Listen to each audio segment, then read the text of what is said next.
I have sat in boardrooms where billion-dollar decisions are made, and I've watched the leaders gain instant respect in 2 sentences and lose all credibility in 1. These are the 5 communication skills the 1% elite use to sound like the most powerful person in the room. And number 5, that's the one that changes everything. Skill number 1 is a tough one. Most people think explaining every detail makes them sound smarter. I was in a board meeting where the CFO loaded up a 60-slide deck to talk about company's financial plans next year. And I asked him one question. What do you think the margins will be next year because of the new product launch? And he went into all kinds of details. Scenarios and product fit and product mix and market signals and internal rate of returns and caveats. And after he was done, I turned to the CEO and I asked her the same question. And she thought for a second. And the answer, just 3 lines. Margins will be a third lower. We're investing in tech and marketing. One risk is the load on our services team, but we'll have a backup. Done. See the difference? Employees explain, leaders make the call. 70% of managers say that their meetings are unproductive or inefficient. And I'm sure you've been to those 2-hour meetings. Why? Because nobody makes the call. We think showing our work makes us look smarter. It doesn't. It makes us look lost. If you were to communicate like a CEO, you have to change that mindset. The point here isn't that you shouldn't focus on numbers, details, and execution matters in every role. That's not what I'm saying. But when it comes to communicating those results, the headline comes first. Here's one framework that you can use. I call it the 3A pyramid principle.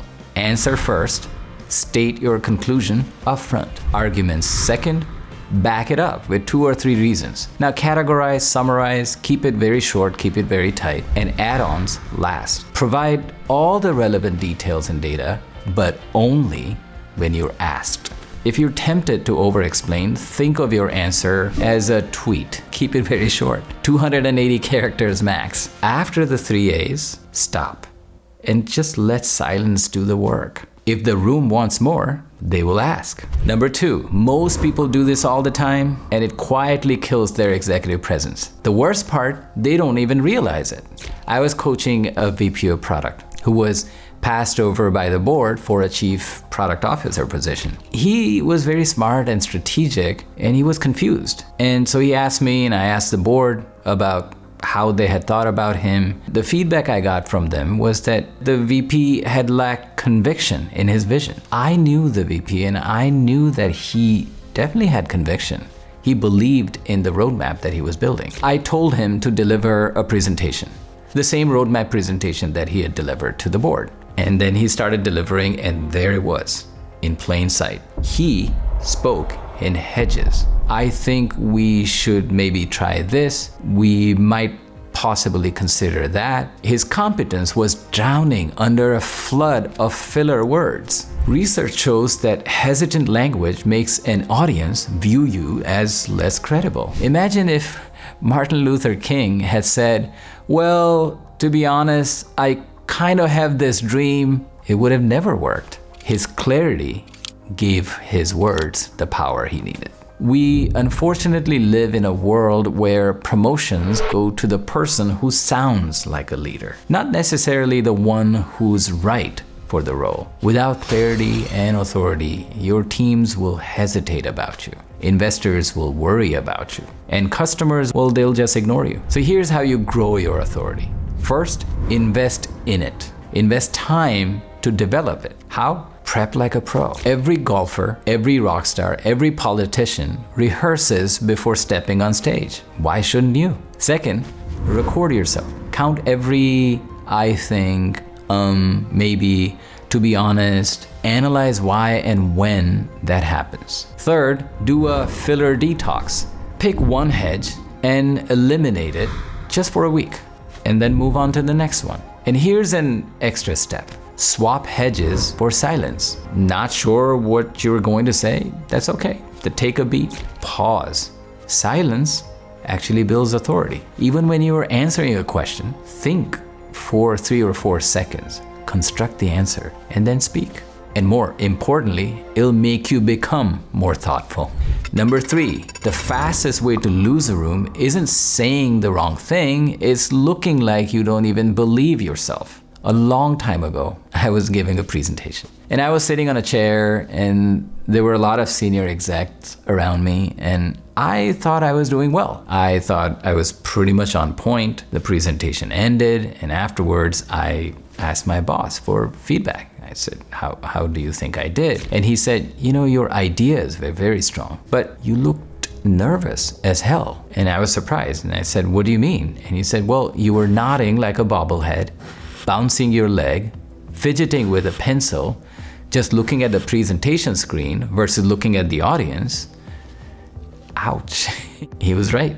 Because no matter how clear and solid your delivery is, research shows that more than half of people's perception about you comes from your body language. Princeton researchers found something even more astonishing, that people decide how competent you look in just 100 milliseconds. And those split-second judgments have literally predicted election results. In 1960, Kennedy looked calm and composed on TV, and Nixon looked sweaty and shifty. Radio listeners thought Nixon won, but TV viewers gave it to Kennedy. In 1992, same thing happened. George H.W. Bush glanced at his watch during a debate. One tiny gesture that made the whole country feel he was disconnected, that he'd rather be somewhere else. And in 2000 election, Al Gore's sighs and eye rolls made him look arrogant, distant, while George W. Bush was relaxed. His posture was very cool, and it made him look like the guy people wanted to have beer with. So body language and leadership go hand in hand, because body language can also win hearts and minds. That's why CEOs weaponize their posture, their pace, their pauses. Here's how you can emulate this in your own way. First, record yourself in your next meeting or presentation, or just do it in front of a camera. How do you sound? How do you look? When I did it, I was so shocked and surprised to see all the nervous habits that I didn't even realize I had. Second, slow your pace down, just by 15 to 20%. Pause after big points. Sit, walk, move with intentionality. Challenge yourself to go through a casual conversation without fidgeting and be totally present. And third, claim your space. Sit or stand comfortably. Use your physical presence to amplify what you're saying. Number 4, facts pass through the brain. Stories go straight to the heart. I was talking to a senior executive who was the EVP at Hewlett-Packard for 30 years. He told me this story. He was delivering a speech at a convention to thousands of people. Lots of data, lots of facts, lots of metrics, and he was reading the teleprompter. Carly Fiorina, who was the CEO of HP at that point, was standing in the wings. Their eyes met for a second, and the CEO smiled and she shook her head and pointed to her heart. And the EVP immediately understood. What she was saying was, don't just rely on facts or the prompter. Tell a story that touches people's hearts. Speak from your heart. Think about Steve Jobs. He could have walked on stage and said, we build a hardware device for audio with 5 gigs of RAM for your MP3 content. He didn't. Instead, he said, 1,000 songs in your pocket. 20 years later, that's still what people remember. And this is not just about showmanship. Back in the 1960s, Stanford researchers ran a study.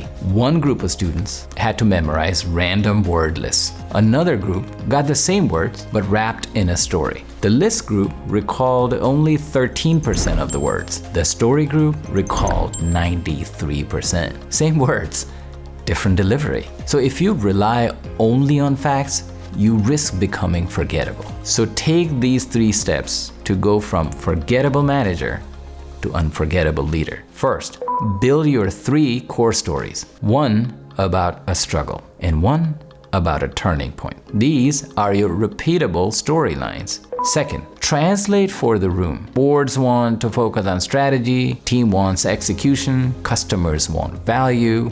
Same story, 3 versions. Third, always anchor data in narrative. Don't just drop numbers. Make them more relatable. Don't just say Niagara Falls unleashes 634,000 gallons of water every second. Make it relatable. That would be like emptying 1 billion bathtubs over the edge every single minute. Well, now you have brought it home. Stories can engage, inspire, even ignite entire movements. But here's an important question. Are they really about you or about others? Because only one of them will create real change. Number 5, and this is the one everything else depends on. You can master clarity, confidence, presence, and storytelling, but your leadership will collapse if you can't turn every win into a we and every loss into a me.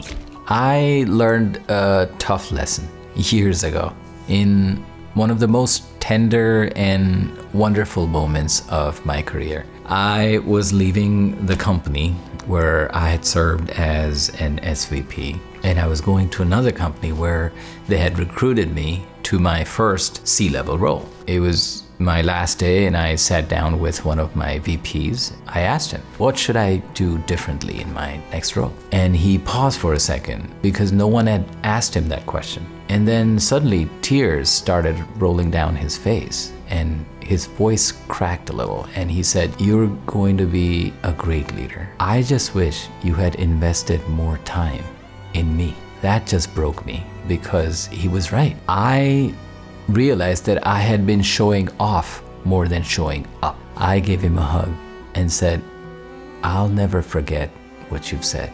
So Jason, if you ever see this, I still remember what you said, and I hope I have made you proud." That's the hardest adjustment in leadership. It's not about you. The best CEOs turn the spotlight away. Amateurs say, "I did this." Leaders say, "We're doing this." And when it fails, that's on me. A Gallup study found that when people receive high-quality recognition, they are 4 times as likely to be engaged and more than 50% less likely to leave. President Truman put it best. It is amazing what you can accomplish if you do not care who gets the credit. That is the unwritten contract of leadership. When you absorb blame, you build trust. And trust is the one thing that matters the most at the top. When your team trusts you, they will move faster and rally when things get hard. And when they don't, any crisis can take you down in a day. And that's exactly what happened to the CEO of Lehman Brothers. When his company collapsed in 2008, he blamed hedge funds and regulators and the markets, anyone but himself. He became the face of arrogance and failure, and his reputation never recovered. From today, flip the switch. Stop trying to be the most interesting person in the room. Be the most interested person in others. This week, flip another switch. The credit blame switch. In your next meeting, when something goes right, name names. Michelle, you crushed it. At least once a week, call out someone on your team publicly for their contributions. Keep it specific, authentic, and tied to impact. And this month, practice the ACE framework to give negative feedback effectively to others. Acknowledge the effort, clarify the issue with precision, expand the path forward with support. That will help you focus on others. Speaking like a CEO is not just about precise words or polished presence. It's about making everyone else believe they are succeeding. That builds trust. And trust communicates way more than any communication technique. If you like this video, don't forget to subscribe and check out my recent video on how to progress faster than anyone else. Thank you, and I love you.